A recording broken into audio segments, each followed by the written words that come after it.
All right, good afternoon, everybody. Welcome to this Valley News Now digital update. We have a developing situation here, a large press conference set to be held, multiple law enforcement agencies to address the incident that happened in Moorhead last night. Here's a live look. Obviously, we're waiting on this press conference to start, set to start at 4 p.m. We're going to have live coverage on that for you here, as well as on our social channels and our shows themselves as well. So be sure to stay tuned and follow along on this. We'll, of course, take the press conference live as soon as anyone starts talking out there to make sure we get the latest on what happened. Of course, a lot of question marks about what happened last night in Moorhead.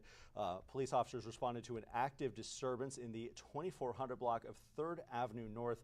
That was a little bit before 9 p.m. last night. So we're approaching quite a long time between that call coming in and any updates on what happened out there. According to Moorhead Police, it was an active disturbance. They say a critical incident later occurred at the scene where 2 people were injured, neither of whom were officers there. We have since received updates. This is from Fargo Police Chief Dave Zabolski. He confirmed to us that 3 Fargo officers who were on the scene as part of the Red River Valley SWAT team fired shots in this critical incident in Moorhead. That news was confirmed to us in an email sent to us on behalf of Chief Zabolski. Again, 2 people were hurt after authorities responded to this critical incident on Monday night. Again, it happened a little bit before 9 o'clock last night. It was still an active scene approaching 4 o'clock now, according to our reporter who's been out there all day. Harrison Bray's been keeping us updated on that. As far as exactly what happened, there's still a lot of questions left to be answered, which hopefully this press conference set to start at 4 will answer for us. But right now, a lot of things still up in the air. The only thing we've been able to confirm is that it was a critical incident.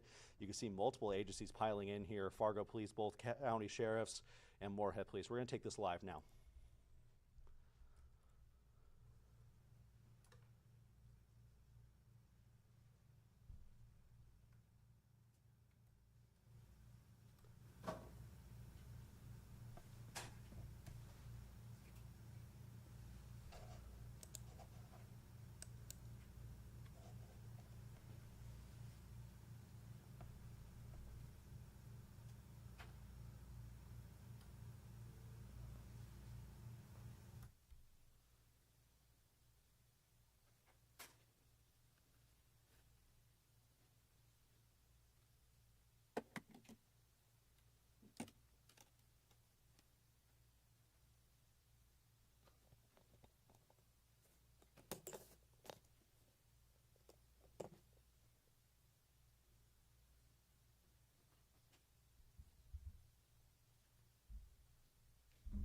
Everyone ready? All right. No worries. Give me a second here.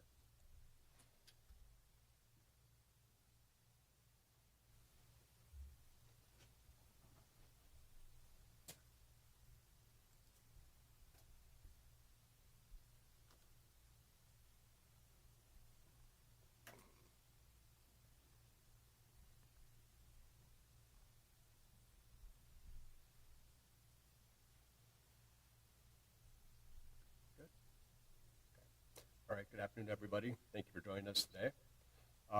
First off, I just want to start off by thanking the public and the members of the media for being patient with us today. We've been working hard all day to get details together and provide you an update to the incident that happened last night. So we'll go through some of that information here in just a little bit. The Minnesota Bureau of Criminal Apprehension is still working to process the crime scene. Really wanted to make sure the information we were going to give out was verified prior to being disseminated. And we also didn't want to compromise the ongoing investigation that's happening. So we wanted to make sure that we had all of our details straight before we held this press conference. However, all of us standing up here today really understand that providing accurate and timely information to the public and to the media is really important, and being transparent in these types of critical incidents is a priority. So that's why we're here today. I'm joined by Chief David Zabolski of the Fargo Police Department, Sheriff Jesse Johnner of the Cass County Sheriff's Department, Sheriff Mark Empting of the Clay County Sheriff's Department. They're here because of the fact that this was a joint operation, and we'll explain a little bit more in detail here as we go through the rest of the information. The intent of this conference today is to deliver an update with additional information and details about what happened last night. However, please keep in mind that this is an ongoing active investigation being handled by the Bureau of Criminal Apprehension, and there's not going to be a lot of details that we can provide beyond what we're going to provide in our statement today. So, with that, I'll give you some more details. On Thursday, August 11th, 2025, August 11, 2025, at approximately 8:48 p.m., our officers from the Moorhead Police Department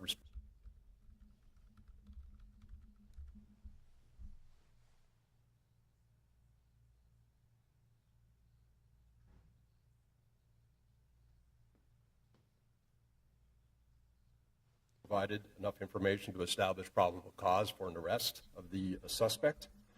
The victim also indicated that two children inside the apartment, and when officers attempted to make contact with the individual inside the apartment, the officers encountered gunfire. Officers took immediate measures to evacuate the surrounding apartments. Moorhead Police requested mutual aid from neighboring agencies, and the Red River Valley SWAT team was requested. Once SWAT was on scene and assumed operational inside the apartment complex, there was an exchange of gunfire, which resulted in two adult males being struck by gunfire in the apartment unit. SWAT medics and immediately rendered aid to the injured subject, removing the uninjured children from the apartment. Were unsuccessful, and one individual at the scene. The individual was transported by ambulance to a local hospital, where they later died from their injuries. The identity of the two deceased individuals and the official death will be released. No officers or others were injured or required any medical attention from the exchange of gunfire. The Minnesota Bureau of Criminal was called to take over the investigation and process the crime scene. Body-worn cameras captured portions of the incident and have been turned over to the BCA to assist with their investigation. At this point, there's no further information that we're able to give out regarding the incident. All future updates will be provided by the Bureau of Criminal Apprehension. Okay.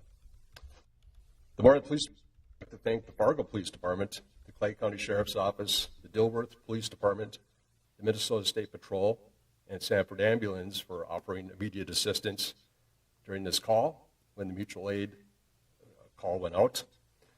We'd also like to thank the members of the Red River Valley SWAT team for their critical assistance in this incident as well. We'd also like to express our condolences to those loved ones during this incident. This has been a very difficult situation for all involved, and we understand that they've experienced loss during this incident as well. Also want to reiterate, too, at this time, there is no ongoing threat to the public, and we are not seeking individuals related to this case. With that, I'm going to also you want updates regarding those officers that were involved in this incident. Chief? Thank you, sir. Just to concur, and we also offer condolences to the families involved. It's a pretty tragic event. It affects a lot of people, and we have them in our thoughts and prayers. From the Fargo PD side, I just really wanted the public to know that 3 of our officers were involved in firing their weapons during this incident as part of the Red River Valley SWAT team. We won't be able to comment any further on that in deference to the Minnesota BCA investigation. But pursuant to our policy, those officers have been placed on administrative leave, and all of our normal protocols. So we will continue to await the prosecutor decision on this side of the river, and then go from there on our end. But just to let the public and our folks know that some of our officers were involved in this incident. Thank you.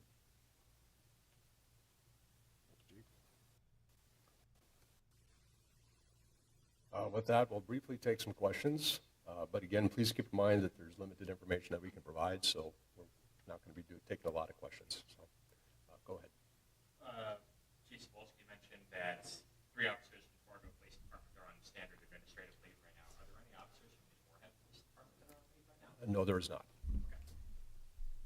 Is the victim safe, and is the suspect one of the people who were shot and killed?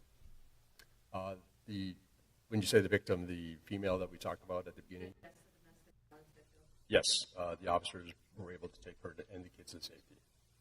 And the suspect? The suspect, could you? The suspect of the domestic violence is the. That's still part of the investigation, so I don't have an answer for you on that. Did the two die from gunfire? Again, that'll be part of the investigation. Is there any, I'm not sure if this is a question before, but is are the rules a little bit different when there's a BCA investigation happening across the river rather than like a BCI investigation in North Dakota? Or do similar like sort of protocols fall into play? Yeah, the Minnesota protocols come into play. So again, it is a little bit of a unique situation because we have department policies and such that are going to be different. But as far as how it's handled on the Minnesota side from the BCA, regardless of whether or not they're from North Dakota or Minnesota, it's going to be handled the same according to their protocols. Can you say what the initial call was for? The domestic. Chief Cebulski, in the past, you have released the names of the officers involved in officer-related shootings. Is that going to happen in this case, or are we waiting on the BCA on the side? We will wait for the BCA, so I'll stay in contact with them, and when that's going to happen, we'll make sure that, I'm sure they'll communicate that to us. So we're working very well collaboratively in terms of communication and updates.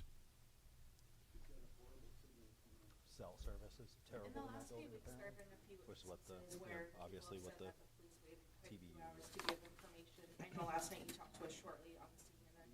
There's a press conference. Yeah, I got a little enough. Less than 24 hours later. We'll be all right. Different from Thank you, those, Laura. or what information do you have that maybe you are able to provide that more immediate update? Sure. Well, I mean, every one of these situations is different and unique in their own individual ways. And this situation, again, we really want to make sure we're working closely with BCA before we release any information. We don't want to jeopardize their investigation.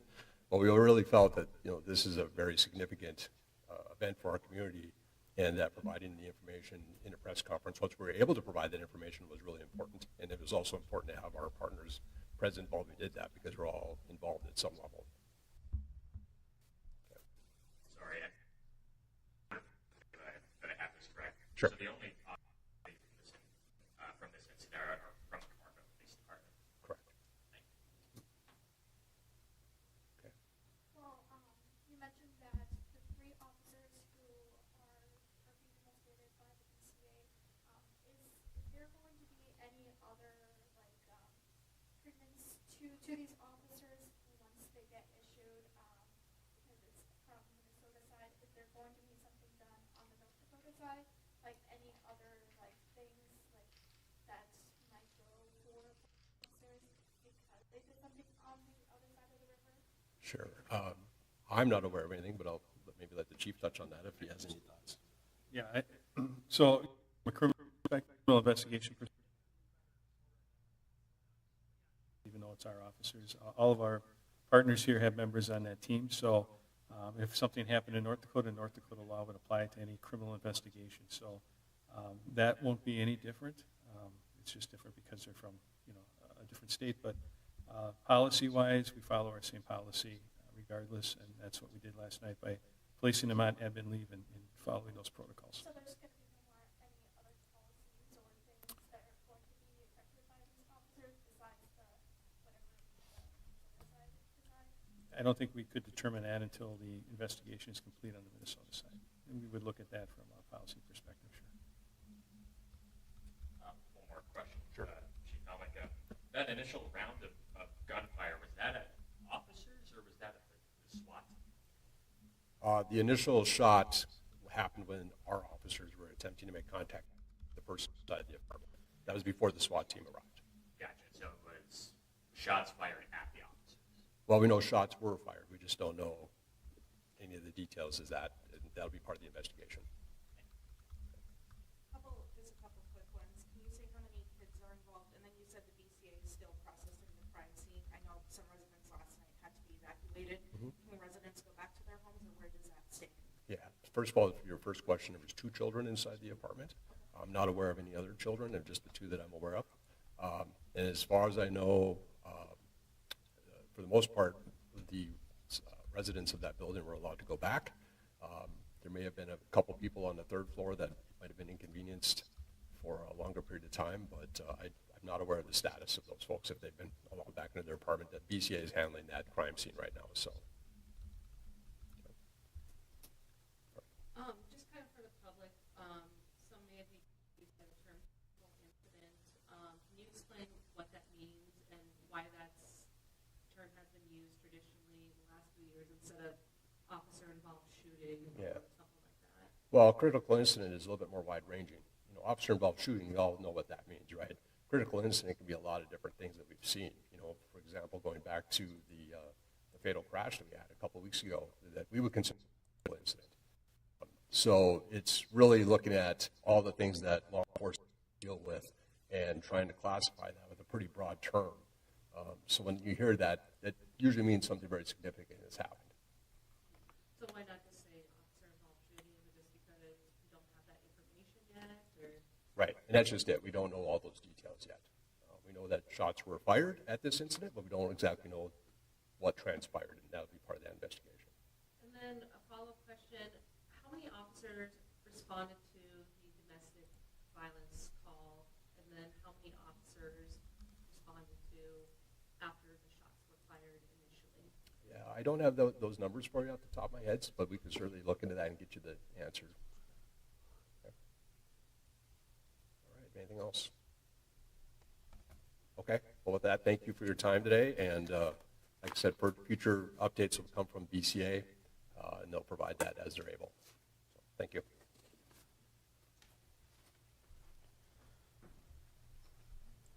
Well, there we have it, the very latest from the critical incident that Moorhead Police and area agencies all responded to yesterday.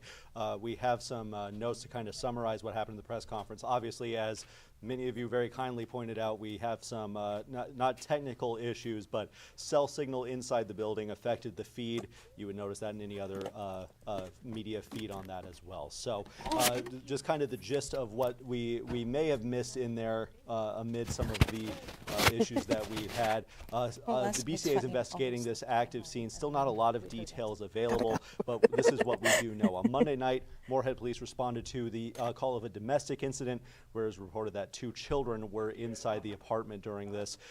When they tried to enter the apartment, they say that officers encountered gunfire. They requested aid from surrounding agencies and the Red River Valley SWAT team.